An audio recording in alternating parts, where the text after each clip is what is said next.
But to me, the landlord is not taking care of the parking lot the way it should be taken care of. NDSU students living in an apartment building near campus are upset over a lack of parking, prompting a parent to call our whistleblower hotline. The building has a policy that says if cars are not parked in the right spaces, they'll be towed. But as Valley News Team's Joshua Pagero learned, most areas where you can park are covered with mounds of snow.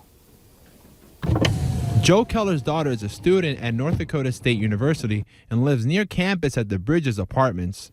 He says last week her car was towed without notice, setting her behind $200. When she found out that it was towed simply because it wasn't on the correct side of one of the yellow lines in the parking lot. There's a sign in that parking lot that states cars will be towed. And she missed work, but just think if there was a final test that somebody was going to miss instead of work. You know, it just doesn't make any sense.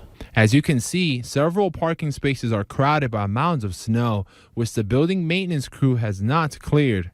And then when you take the last spot available in the whole parking lot, and there happens to be a yellow line in that spot, what are you supposed to do? Bud Service Company is in charge of towing cars, and they tell us the Bridges caused them to tow.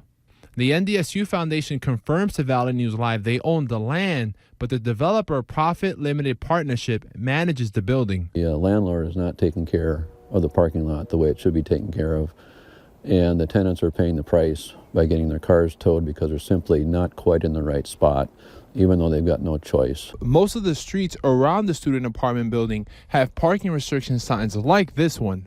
And with some students already struggling to get by, adding hundreds of dollars in towing fees creates a burden, Keller says.